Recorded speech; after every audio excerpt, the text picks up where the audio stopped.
Good morning, and welcome back to another episode of Chasing Zion 100. I am so excited once again that we are in this series, and honestly feel relieved now that I have it off of my chest and that you guys know about it, so we can roll into this series. I'm going to do a full day of eating today along with you guys. And a disclaimer is always, how I eat is not how I'm prescribing anyone else to eat. This is specifically how I eat to fuel for my training, to make me feel strong and make me feel healthy. I do have celiac and I'm also allergic to milk. So those are two things that make my eating different than others, but I'm not saying that eating gluten or eating wheat and then also eating dairy is bad. I don't think those things are inherently bad at all, but they're just not good for my body. So quick disclaimer always, just to make sure that we're all on the same page. And yeah, my relationship with food is incredible right now, and I want to walk you guys through kind of that journey today. The first thing that we always have, which you guys know, is a big glass of electrolytes.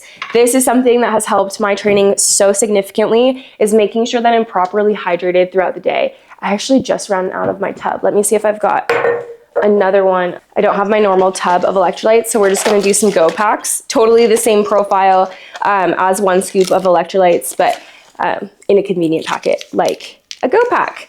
I generally do tubs because it's less wasteful and also just like more convenient to be able to do multiple scoops.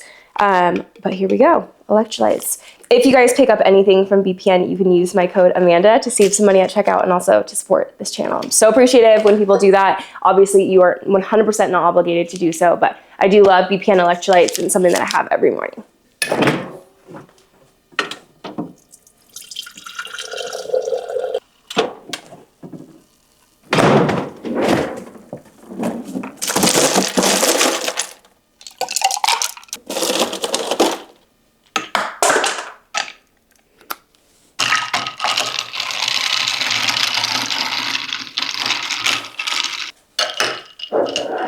I got asked a question on my Instagram that I thought would be a good topic to talk about in this video as well. The question is, how do you train so much and still maintain relationships in your life? My first reaction is like, ooh, I don't really like this because it makes it seem as though it's normal for training to have a negative effect on your relationships. And I think the opposite is true for me. Obviously, a lot of my friends are ultra runners and are runners in general, but my husband is incredibly supportive of my running. And also, I feel like I do a good job of balancing training and then also prioritizing people in my life. It really comes down to those two components. Is your partner and or your friendships or your family relationships, are these relationships really secure? Or are there insecurities in these relationships that training is highlighting and making come out within either these people or in these relationships?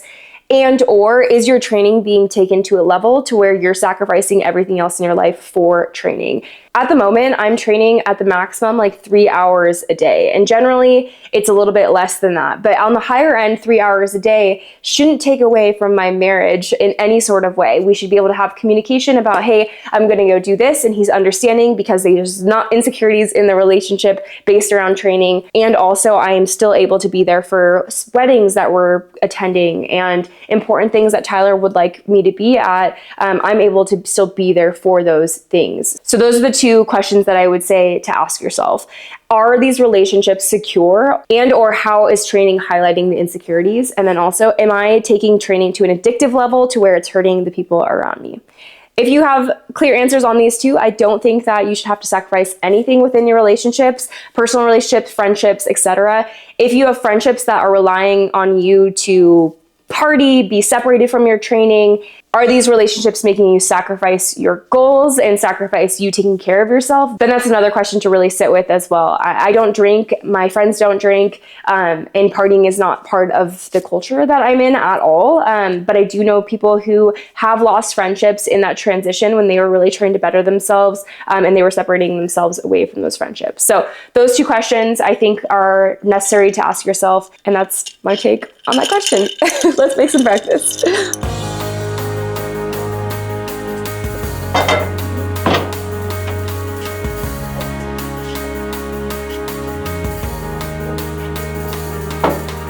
So the first thing that we're gonna warm up is some ground elk that's pre-cooked from yesterday. This is actually from a local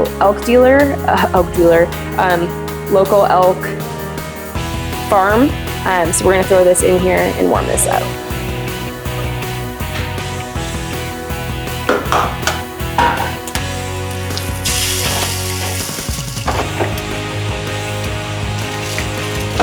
And we're gonna pop some eggs in here. We're gonna season it with some salt and pepper. This is also for Tyler, so no, I'm not eating 6 eggs for breakfast. Though I swear I can eat 6 eggs for every meal. Delicious. But just throw some salt and pepper in there. I've been asked a bunch where I get my elk, and the large majority, this is from a local dealer, but the large majority of my elk is from Force of Nature Meats. They do ship, so if you're looking for something that's shipped to your house, you can ship. They're also based out of Austin, so if you're local, I think that you can buy straight from them. So Force Nature Meats, that's what I usually buy. Their ground elk is awesome. But we're just gonna mix this up. Then we're gonna cut up some fruit as well.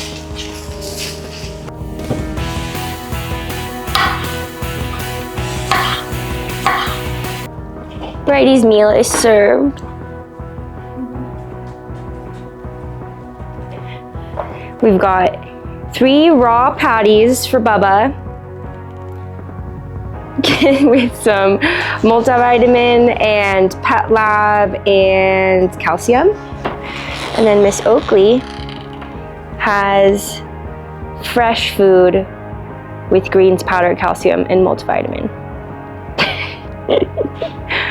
So we're gonna have yellow kiwis for breakfast. I feel like I've talked about these in a what I eat in the day before, but these are so good. They're actually higher in vitamin C than oranges, but something about them is just so delicious, and you can eat the skin. I actually do eat the skin on other kiwis, like regular kiwis, but this skin is like really thin and totally normal to eat. So we're gonna have like a big bowl of kiwis, and then we're gonna plate our elk and eggs for breakfast.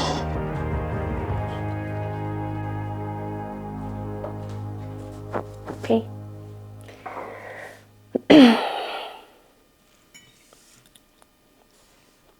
Got the different flavor on. Mm-hmm.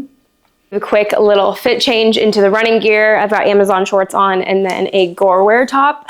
One of the best things about training a little bit later in the day is that I don't have to fight 12-degree weather. It is 40 degrees out, which I'm so excited about. It's gonna be such a nice little run. And I feel like recently I've been running only in the mornings and it's been so dang cold. So I'm excited to get a little bit better temperatures. But something that has changed a lot for me in the years that I've been training is really prioritizing nutrition around my training sessions. So really prioritizing my carbohydrates before my training sessions and restoring carbohydrates and protein afterwards. One of the things that I tell my clients as a coach is how important it is to fuel for performance, and that we can't run on an empty tank because that's never going to be efficient. If you think about a vehicle, if you don't put gas in the car, you cannot run efficiently or at all. So we want to make sure that we're fueling around our training sessions. So you guys know that I've been incorporating G1M in my training sessions. So we're going to get this, we're going to get this ready to drink up before I go run.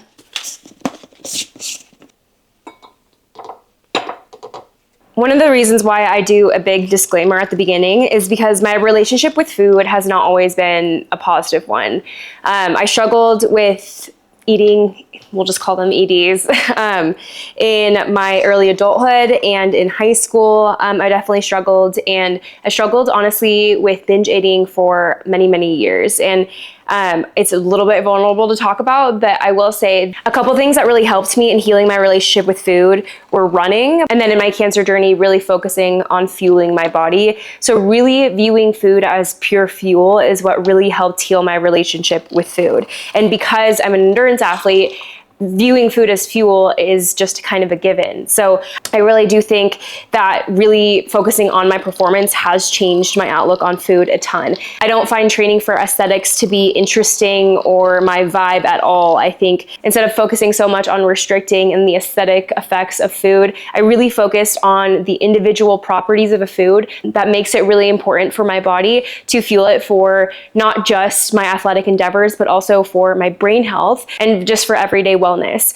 I definitely used to be someone who ate a lot more artificial sweeteners and tried to pick like the lowest fat item or something that was maybe artificially more processed but had less calories in it. I would go towards those foods more than whole foods. But in doing so, I felt like I was constantly craving those same products or something, you know, alternative that had more sugar, instead of just eating the food that was made of real ingredients and deciding that that was just going to be the choice that I made for the day and there was no guilt attached to it. I no longer have any guilt attached to food, and I can attribute that to healing my mental health, but then also really thinking about food in a different way. It's kind of crazy that something like this, when I was really struggling with restriction, would have scared the living crap out of me because this has calories and it technically has sugar in it. So for years I would be nervous about drinking something that had calories, which obviously it doesn't matter what form it comes in, you're just consuming calories, and at the end of the day it is calories in versus calories out that affects your weight.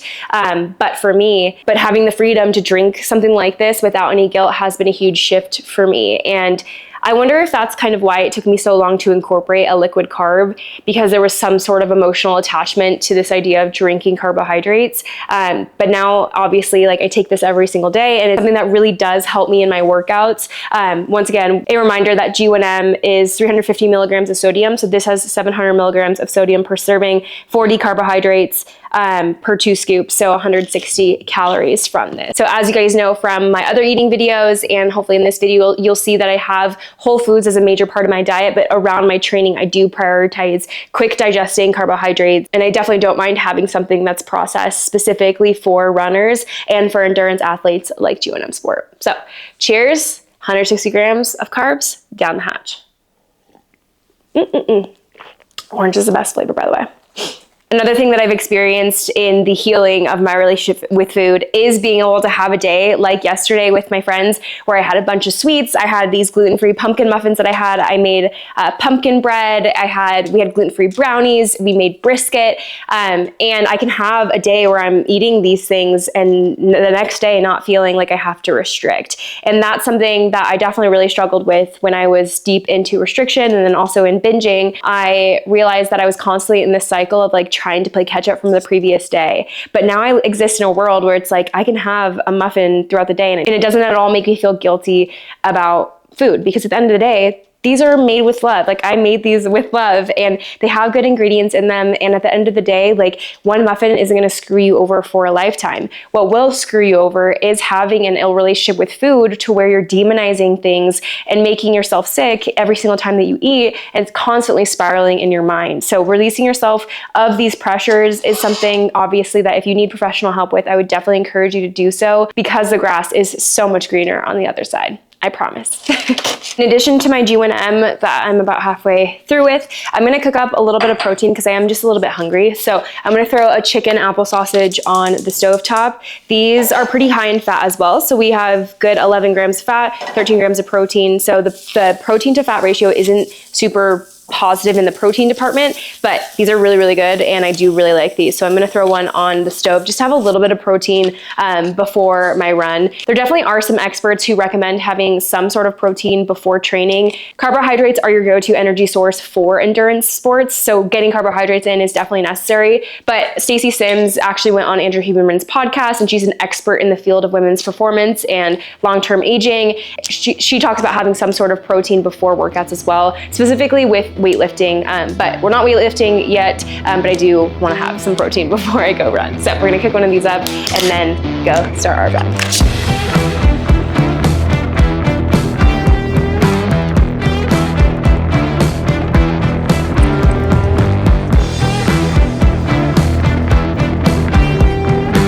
So we are in our little easy run, about 1.5, I think, miles in. Let's see. Yeah, 1.6 miles in.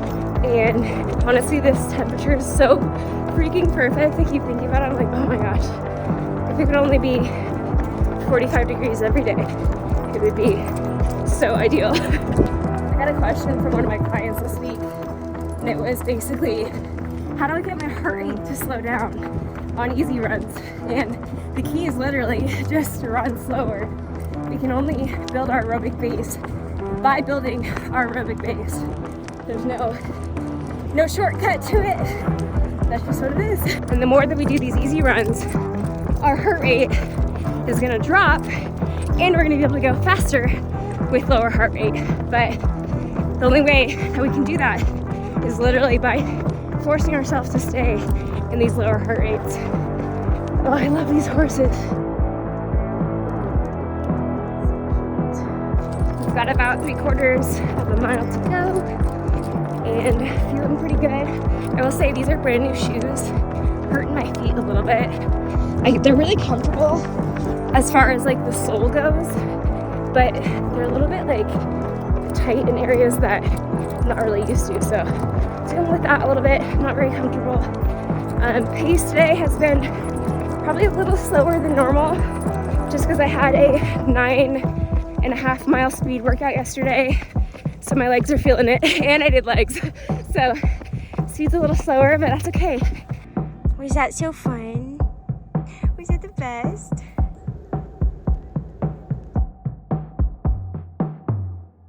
So run is done for the day. We finished with 8 2/10 of a mile with an average pace of 8:20 for this run. So very easy run with the puppuccine. I'm gonna eat something. I'm actually gonna have a little piece of the pumpkin bread that I made and then also make some protein. Let's do it. I might just honestly do a couple more of those chicken sausages, or maybe some more elk, just something pretty quick. It is like pre-dinner time, so we'll probably end up having a little bit later of a dinner, but yeah, I would definitely need something now, some carb replenishing and then some protein replenishing. Little quick carb replenish.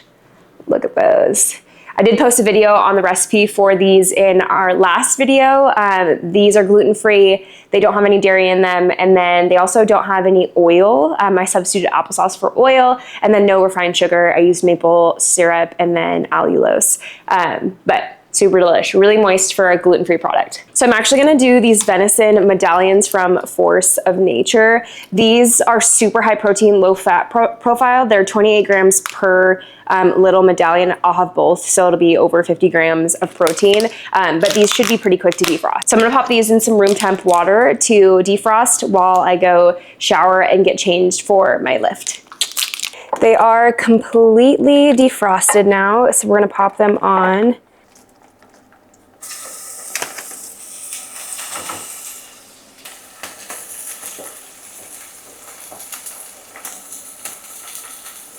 So we just pop some salt and pepper in. Now we're gonna do a little bit of garlic powder and then a little bit of this seasoning salt. We're gonna cook these pretty thoroughly until they are about medium well done. We desperately need to go to the grocery store. So for carb, I'm gonna have the little bit of potatoes that I have pre-prepped and then 2 organic Honeycrisp apples. So I'm gonna wash these thoroughly, cut them up, and then serve them with the venison steaks when they're done. Yum! We are actually in pretty desperate need of some new knives. So if you guys have any knives that you absolutely love that have lasted you a while, please leave them in the comments below. I think we've had these for, I want to say like 8 years or something.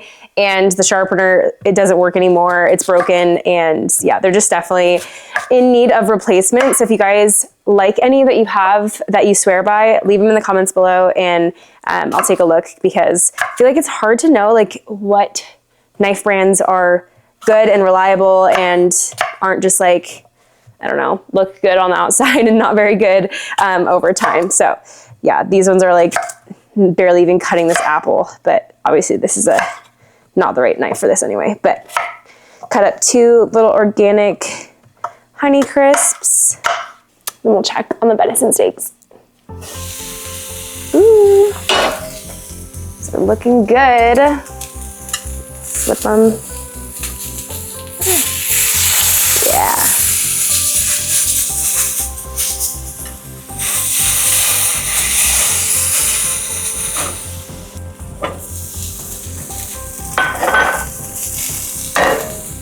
I've already eaten one of my apples, so I'm just gonna basically eat the other apple on the cutting board.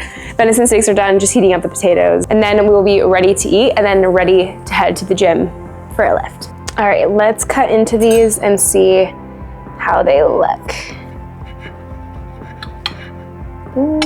Oh, it's perfect.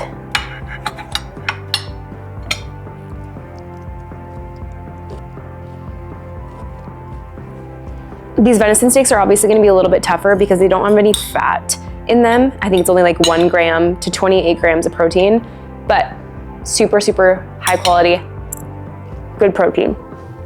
If you've never had venison before, I would definitely try these medallion steaks from Force of Nature. Maybe even like in a taco. This would be good in like a taco recipe. Anything that like a lean meat would have. I've been asked a couple times like what the difference in taste is between beef and game meat. And to be honest, I don't eat beef a whole lot. I honestly mostly eat game meat, and in my opinion, I think game meat just tastes so much better than any beef. We did have brisket yesterday at dinner, but other than that, I don't really have beef a whole lot. So I do really like venison. I like elk the best. It's by far my favorite, but this comes really close. Super good. I don't really know how to describe it other than the fact that it just tastes like it has significantly more flavor than beef does. And it's a little bit tougher, I guess you could say too, but delicious. This might sound a little bit funny, but I think sometimes I want to embody the animal that I'm eating. So I do eat chicken occasionally, like in those chicken sausages, but I don't eat that a ton either. I don't eat it ever as like chicken breast or like wings or whatever, but I definitely would want to be a elk or a deer more than I would want to be a chicken. So like eating the things that I would want to embody for some reason like makes a weird mind-body connection, and maybe that's why I like it more too, because I just associate it with like, if you are what you eat, I would rather be an elk or a deer than a chicken. Definitely would rather be one of those than a soybean. Food is done. We are gonna go to the gym for a back day. Let's go. We just got to the gym. I'm not going to be able to talk through this workout just because they play music in the gym and copyright.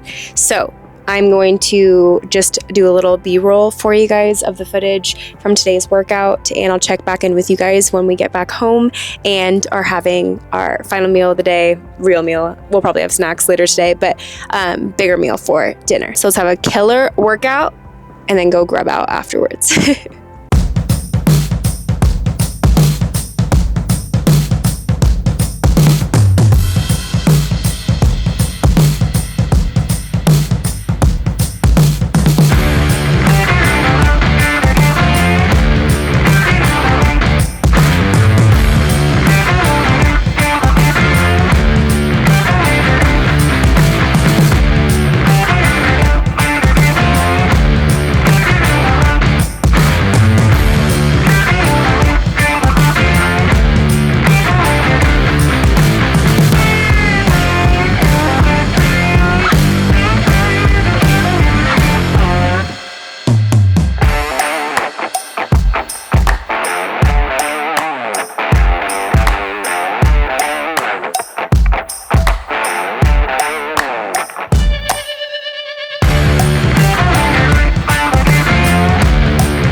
So we are making brisket tacos for dinner. So we've got rice on the stove and then brisket. This is actually brisket that Tyler smoked yesterday for the event that we had with our friends, and it was cooked for like 9.5 hours. So that's gonna be delish. I'm gonna do siete tortillas and just do honestly rice, brisket, and tortillas for my tacos. Tyler's got a little bit more. He's got some cheddar cheese and these like flour tortillas, and then some hearts of romaine. I might actually throw some of this in there too, but delish. So we are gonna have dinner. I'll show you guys any other snacks that we have tonight, but I'm gonna close out today's video. I hope you guys enjoyed watching a full day of eating as an ultra runner who also trains like a hybrid athlete. Hope you guys enjoyed. If you did, please make sure to like, comment, and subscribe, and I'll catch you guys in the next video. Stay unbreakable.